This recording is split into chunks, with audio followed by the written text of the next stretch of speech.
Hi, just a quick video before Pesach. Yes, I know it's a little early. For better or for worse, my work schedule through April is absolutely hectic, so I'm taking the opportunity to get this video out early. And to say that a lot of what I'm going to say is off the back of this book, Exponential, by a chap called Azima Azar. I'm hoping by the end of this video you'll see why the title Exponential is so appropriate for Pesach. I'll start with a inverted commas quote, which is often attributed to Henry Ford. I think it's unlikely that he said it, and I'll explain why. But anyway, let's get to the quote. So it goes, "If I had asked people what they wanted, they would have told me they wanted faster horses." Now, originally, the thinking behind the quote was there's a limit to what you can garner from market research. If customers tell you what they want, they're limited by their own imaginations. And sometimes you've got to look at the underlying problem that they're trying to solve, that they're trying to get through through those needs that can be solved in a completely different, a radically different kind of way. In this case, greater, more reliable transportation that can take them further distances and faster. And the truth is, Henry Ford probably didn't say that. If you look at the way the Ford Motor Company was run, it was very mechanical. It was very rigid in its operations. Whereas Mercedes-Benz were far more innovative and creative in their engineering and their production lines. But anyway, let's pretend for a moment and let's stick with it, because that idea of sticking with the status quo is kind of one of the underlying themes or the antithesis of the underlying theme of what Yetzias Mitzrayim, what the Exodus from Egypt was all about. Egypt, Mitzrayim, was, as the Hebrew name implies, was stuck in a rut. Mitzrayim means confined. It was held back by its physicality, by the mausoleums, by the statues, by the ideology, by Pharaoh, by the autocracy. I've mentioned this in previous videos about Chorosis, how that represents a difference between the fixed mindset and the growth mindset. But if you think about what that quote, misquote, whatever you want to call it is, it kind of makes you think things that you can see how that can apply to Egypt. What the book brings out is that companies like Amazon, for example, are doing just that.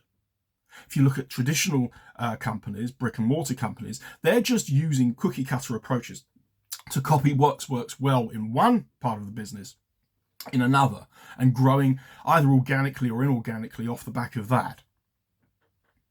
What he's saying is Amazon and companies like it are doing things very differently because they're not built on fixed ideals, fixed models, but on ideas. So, for example, whereas most businesses, their costs are reliant. Well, their costs are subject to inflation. So, be that people, salaries, property, whatever. Whereas for Amazon, its growth is based on computer power. And computing, as we know from Moore's Law, the founder of Intel, computers are getting cheaper and cheaper and more powerful at the same time. So that gives tech companies that breadth, that room for growth that other companies don't have. But because they're built off the back of ideas grow at an exponential rate. One idea will sprout 2 or 3 more. Those 2 or 3 more will sprout 2 or 3 more off the back of each and every one of them.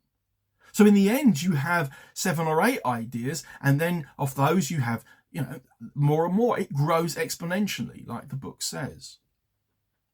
Ideas are far more powerful than institutions.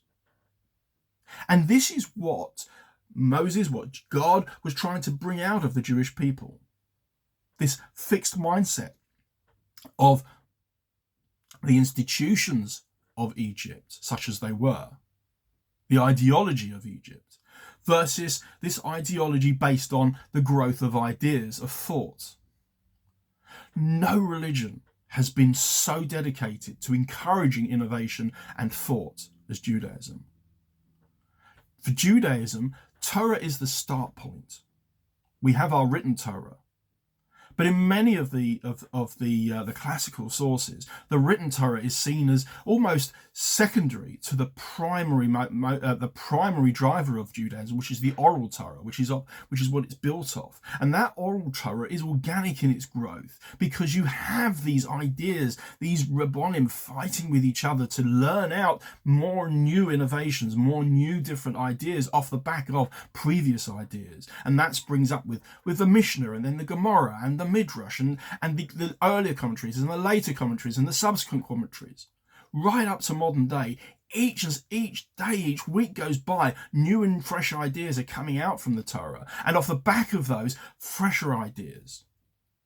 If anyone's learnt Gemara, you'll know that the more recent the commentaries, the more difficult they are to learn, because they're pulling in from so many different sources that have come earlier, that it's much more difficult to keep track, and oftentimes they're very succinct in what they say. So you're trying to pull in lots of multiple different sources that have come from all over the place.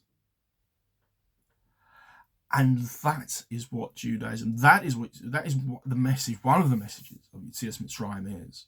Taking us out of that fixed mindset, taking out of our confined way of thinking, and not just building faster horses.